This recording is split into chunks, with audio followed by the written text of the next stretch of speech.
So, here we are, boys. Going to go pick up something new that we found on Facebook.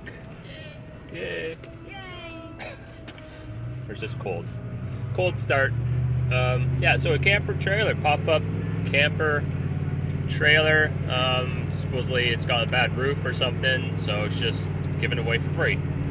So going to hook it up to the truck and tow it away, bring it back home, and we'll see what the condition is like. Probably just scrap it, but see if there's anything we can salvage off of it. And because the camper we have right now needs a new table, so we're hoping it has a good table inside.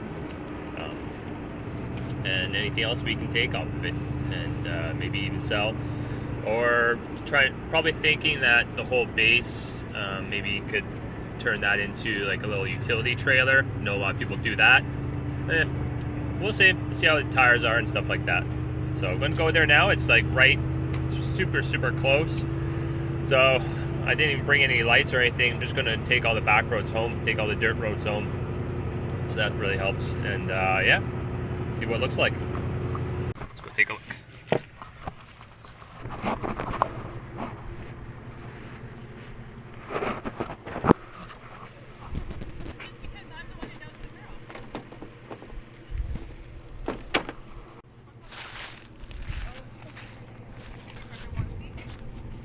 Alright, we brought it home, safe and sound, no problems. Actually, there was one thing, but I fixed it. These things had fallen down, so I just put a bungee cord on them. There was two of them, one there, and then one at the front there. I guess they just fell down. The other side didn't fall down, but those ones did. So I was scraping up the pavement a little bit, so I just bungeed that up. Yeah, it's not bad. What do we got here? So it's a 1977, made in Canada. Roof is totally collapsed. For now, I'll just take it off the truck and find a spot for it somewhere. And then, yeah, eventually get to it. Another thing for my cat to try and find mice with. He likes to always be looking for mice and chipmunks. I'm sure this thing has some. So I probably brought some home with me. You want to go up there? Meow. There you go. Hi, Haley. Haley, do you need a new box? Do you need a new box? Oh yeah, you need a new box. What's up, guys? It is Sunday night. So I'm going to show you guys what I've sold on eBay over the weekend. Really nice weekend. A lot of cool sales, different things sold. And Friday, I don't think anything sold. I think a couple things sold in the morning on Friday, but I was able to get them out to the post office. So the same day that they were bought, I got them shipped out. So I thought it was going to be a slow weekend, but then all of a sudden it just started going cha-ching, cha-ching, left, right, and center. So it's a good weekend. So let me get into this, guys. I'll show you what I sold over the weekend. Okay, this thing here is a CD player. It's called an Akea or Akea. Don't know how to pronounce that. It's made in Japan. It's vintage. Made in 1987. So yeah, sorry guys, not to make anyone feel old out there, but anything made in the 80s, vintage. Even 90s now. I see a lot of things that are made in the 90s. People are considering that to be vintage too. Anyways, so this is a CD player. It works great. Plugged it in and plays the CDs no problem. A few scuff marks up on the case. But that's okay. That was dropped off at my drop-off bin. Someone just dropped that off. I guess they didn't use CDs anymore. So I ended up making a listing for it, and there's the title that I had, and I sold it for $69 Canadian, $23, and they paid $23 for shipping, so total is $92.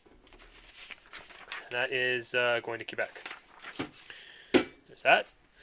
This here, VCR. That is a Sony Sony Vcr comes with remote control. And again, that was at my drop-off bin. Don't really have very much luck with VCRs from my drop-off bin. Most of them, I'd say 80% of them aren't working, and I have to just kind of throw it in with scrap or e-waste. But this one works great, works really well. The remote too. So I was able to make a listing for that. I made it this weekend, and it sold within 2 days. This one here has been up for a couple months, I guess. Yeah, this one here, a couple days. So that's a Sony Vcr. I sold it for $45, $35 for shipping. I believe that is going to, going to New York State. So that was neat. VCRs are not being made anymore, so hang on to them if you have a good working VCR, and because they're going to be sought after. The prices are only going to go up and up for these things. Oh, just a little sale here. This is a furnace transformer. Get these things all the time, and this particular model, I think I have like a quantity of 8 on that listing, and so I sold it for $16.95, $13 shipping, total of $30. It's just going to Ontario. Here is a Shoeshine Kit, and this here was from a locker clean out that I did. It was actually, I made a video about that. It was a few videos back. You can look for it if you want, but we got a storage locker clean out job, and it was just our accountant that wanted us to clean out her storage locker from her father-in-law that passed away. So this was inside. So it's just a Shoeshine Kit. It's pretty nice. It's got like these kind of like that's not dovetail, but finger joints. And so I sold it for $45, $36 for shipping, $81 total. Going to North Carolina, and so see here it has a whole bunch of goodies inside. If you like to keep your shoes nice and clean, brushes and a whole bunch of stuff down in there. So it's nice. And actually, I found this the other day, and it's just it's just a little, has more wax and a couple brushes inside. I was just going to donate this, but hey, maybe I'll just throw it in with this package here. Send them a little extra. Yeah. This guy over here is a vintage motor. Emerson motor, special duty. I sold it for $49.95. $45 for shipping. That's actually just happened today, and that's going to Texas. And he messaged me asking me for the shaft size. It's 1/2 inch. I used a little caliper to measure it. And yeah, so this was in a video. I actually found this on the side of the road. It was attached to like a really old wooden, looked like a bandsaw of some type. So that was just at the end of someone's driveway. And yeah, it works well, works great. So let's sell on eBay. It's been up for a couple months. Old tennis racket. That's the name there. I'm not going to try and pronounce that. Vintage tennis racket, $42.95 and $50 for shipping. And I think it's going to Michigan. I think I did the dimensions wrong. I don't think it's going to cost me $50. A lot of these older listings that I have, some of them, I think I may have over exaggerated the box size or the weight size, so they're giving out a more expensive shipping. But so I can't really. I have so many listings. I have about 1,300 listings right now. It's hard for me to go through them all and revise each one. So I'm just going to let them all ride, and if they sell, they sell. If they don't, eventually I'll go through them again, and if they've been up for a long time, maybe I'll revise them then. But anyways, this was just, I can't quite remember where I picked that up. I think I was actually at a garage sale. I got a whole bunch of these wooden tennis rackets all at once for like a couple bucks. And yeah, so they've been up for a long time. So yeah, there you go, $93 total. 42 just for the item. Like when you're looking at $42.95, there's a lot of money that gets taken off of that amount. Okay, so you have there's a lot of different types of fees and stuff that you can think of. Just off the top of my head, eBay takes 10% of that right away off of your sale. So 10% of that goes to eBay final value fees, and there's also the listing fees. You know, over the whole each month is about 10 cents. If you're over, like I'm at the premium store, so it's over 1,000 listings. 1,000 listings are free. After that, each listing is 10 cents. And there's also PayPal takes 2.9% of the transaction, of the total transaction. So, and there's also, they also take fees off the shipping as well. So there's a lot of different hands on that $42, you know. And for me, I'm claiming everything on my taxes, so I have to pay provincial sales tax, which is 13%. So again, there's money off of that. So at the end of the day, you're kind of left with a small percentage of it after you have to pay everybody that, you know, it's just cost of doing business. So, moving along here. Alright, ECM variable speed motor. These guys are just a guaranteed sale for me. I love these things. A little bit difficult to package. I only do domestic shipping with these things, so I don't ship off to the States or anywhere else. So on my listing, I just do only domestic, and even then, they sell no problem. So I upped the prices of these things. Usually, I've been selling them for about for $200. This one here, I added $20, so I sold it for $219.95, $27 for shipping. I believe that's just going to Ontario. Yeah, just to Ontario. Yeah, so these things are really, really good. So I like them a lot because they're either bad or good. So you know, they're variable speeds. So I had one of these. I had a furnace the other day for my shop. When I plugged it in and went through the testing, it sounded great on the low speed, but then it kicks into the high speed, and it just sounded like a train wreck. Like there was a bad bearing or something in there. So I'm happy I didn't list that one, but this one sounds really great. Yeah, there we go. That happened the other day. This was a funny one. So this is the last thing, guys. I sold this burner here. So I sold it for $59.95, and well, they didn't pay. So I actually opened a unpaid item case for this one because it was over 4 days and they still hadn't paid for it. So they check it out, but they just don't complete the transaction, and they yeah. So that's what happened with this. So there was unpaid item case open for this, and then all of a sudden they paid for it. But what they did, so they added this motor to their cart. So they added this motor for $115, and they paid for both at the same time. So total amount $175, $16 for shipping, almost $200. The first time I've seen someone buy like two completely different things at the same time. Moving on up, I got myself a little dual screen action here. I like this a lot, having the two screens.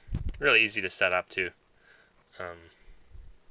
You just have to get another VGA cord and hook it onto your computer. And Windows takes care of the rest. It's really good. I just wanted to show you guys this. So it's like I was saying, I'm at 1,318 listings right now. I just have been going crazy with this. I'm just addicted to listing stuff on eBay. It's going pretty well. So this view here, you know, if you guys are new to eBay, this is the seller manager view. So I have a premier store that I pay about $75 a month. actually, I have the store fees up here. I pay, so it actually was confusing for me. $59.95 per month if you get a yearly subscription, but I was like getting charged $75, and another month it would be like $82. I'm like, what the heck is going on?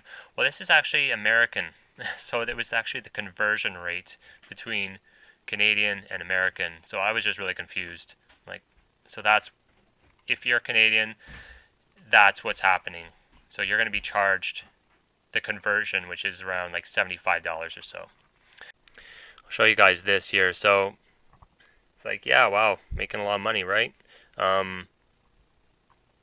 There's always hands in on your money when you're selling this stuff. Like I was just saying with the tennis racket,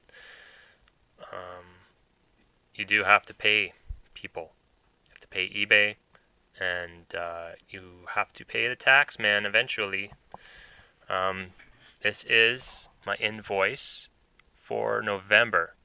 So this is November 30th, and I'm going to have to pay them $946.97.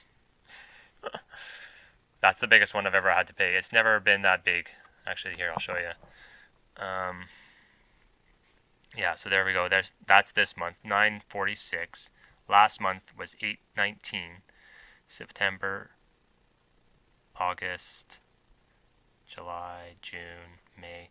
So you see, it's definitely going down, right? So I mean, it's all it's been going up. It's been going up each month. It's more and more and more. So that's 10%. What that number represents, that represents my store fee and final value fees. So 10% of each sale, and listing fees. Now, listing fees are, I'm at 1,300 listings, so I just get charged 10 cents for the 300 listings.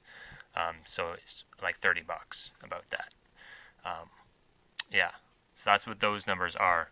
So that's a lot. But, so this is November of this year. Let's go way down here.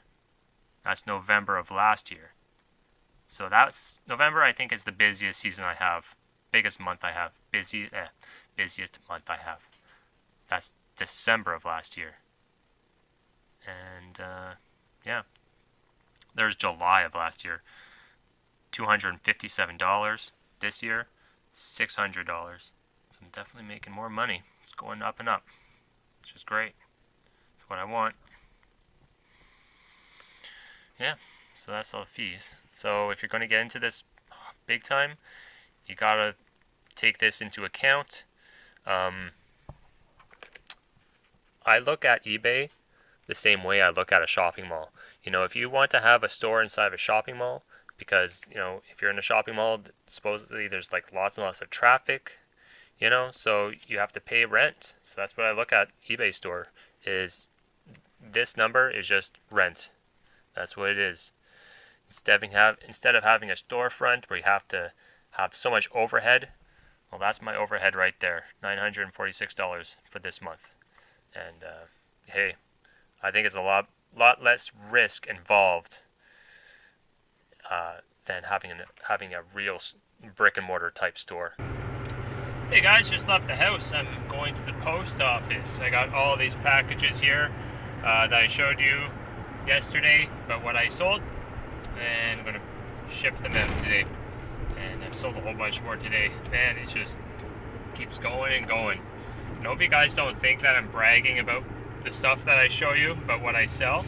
I just like sharing it. I like showing and talking about it, because I just love it. I just really find this stuff really interesting, and finding different things to sell every day is just really cool. And so I just like talking about it. And I mean, every single day, Christine and I are like, we can't believe this is working. They can't believe that we're actually paying for all of our expenses doing this. It's just incredible. So yeah, we feel like we really hit a cash cow.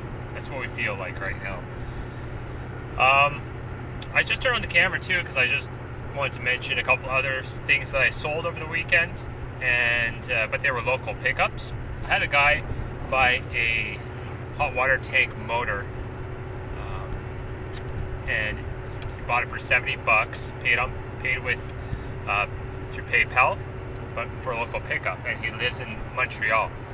Montreal is about 2 hours, 20-minute drive from my place. So he drove all the way from Montreal to my house to pick up this motor, and he was very, very appreciative because they had been without hot water for a long time, and he says he just needs the part right away.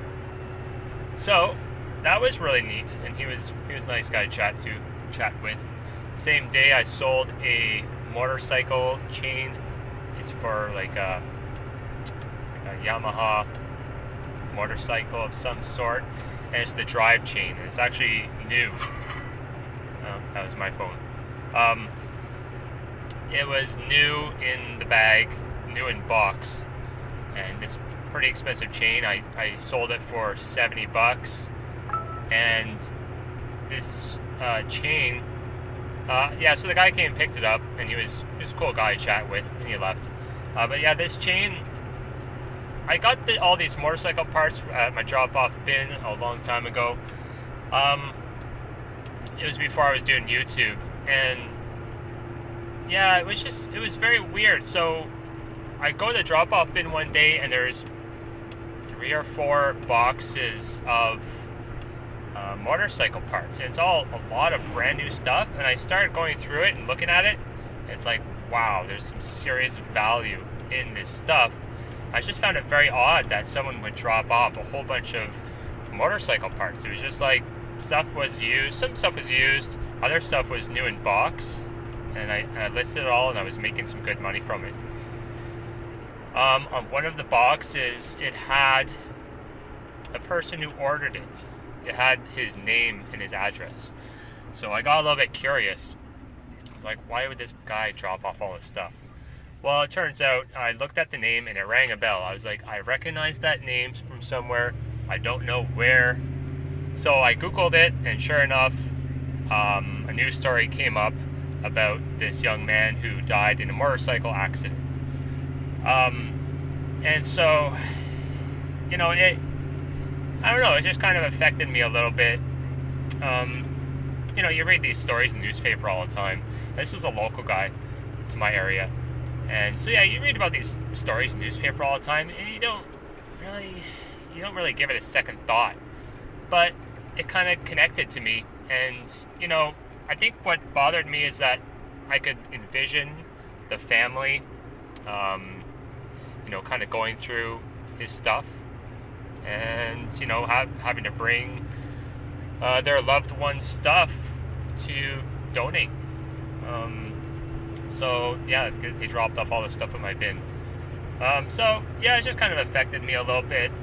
I mean, it didn't make me sad or anything. It's just, like I said, it just kind of made a connection. I could picture this person's family members going through this stuff and the feelings that they would have at that time. So it's kind of sad, but reselling, that it's a part of reselling. You're going to get a lot of deceased people's belongings, and there's nothing wrong with it, you know. As long as you gain possession of the items in a lawful manner, there's nothing wrong with it. Yeah, so I thought I'd share that, guys. Share that with you. Yeah, just on my way to the post office, and my truck is full of scrap. I don't really feel like going to the scrapyard today. It's so wet. The scrapyard has a huge lake in the middle of it. I don't have very much metal in my truck right now, so I'm going to keep it, go another day, and drop-off bin has a furnace and probably some other stuff. So I'll check that out, because it's I didn't go at all over the weekend. So check that out, see what's there, and yeah, I'll videotape it and show you guys. There's a lot of stuff here today at my bin. I just got a return though at the post office, and it's because of an incomplete address, which sucks because I had to pay for the return shipping. So it went there, no address, came all the way back to me. I had to pay for the return shipping, which was $13. I just can't believe I don't know why they would do that to me. And I don't know how I'm going. Don't quite know how I'm going to explain it to my customer either. He's not going to be happy. He may say, "Well, it's up to you." He may say something like, "I'm not paying for it. I still want my item. Ship it again." That sort of thing. Oh well, we'll deal with that in a bit. Let's go check out the bin though. It looks like some cool stuff. Let's turn off my lights.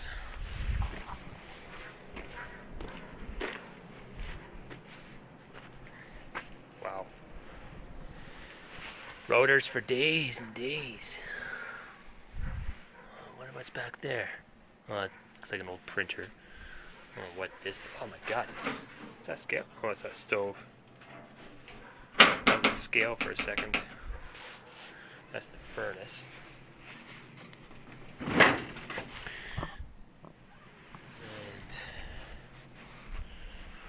a whole bunch of rotors.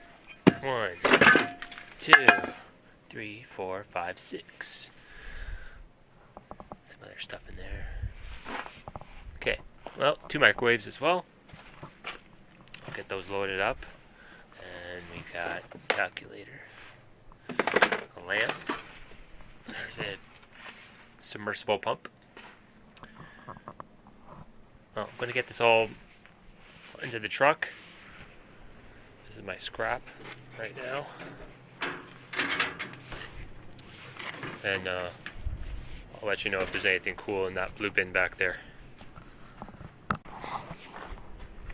Here's that blue bin inside. Whole bunch of nothing. Baby toy. It's garbage. And a bunch of these smoke detectors. Carbon monoxide detector. Yeah. Oh, no problem. Big or small, we recycle it all. I don't know if you guys are following along, but in the videos, there was a guy that was always dropping off air conditioners, and I could never figure it out. He would cut off the aluminum copper rad, and and leave bits of copper and stuff. Pretty sure that guy is the same guy that's the technician that's dropping off the rest of this HVAC stuff. 90% sure. See, he's cutting off all the wires, but he's not doing a very good job at cutting this stuff off. Well, he's doing better actually than other ones. So I cut off the wires there. They're not there, but he cut the wires off there. He cut the wires off the motor back there. So I'm pretty sure that same guy, I thought it was like another recycler that was dropping off his tin that he didn't want to bring in. Pretty sure it's this a technician here. So, c'est la vie. Close her up and go back home. First time my truck has been on the road since in 5 days or so. So I'm saving on gas. This banana peel, I actually slipped on this banana peel. First time in my life I've ever actually slipped on a banana peel. Oh, missed a piece. Yeah. Alright. All done.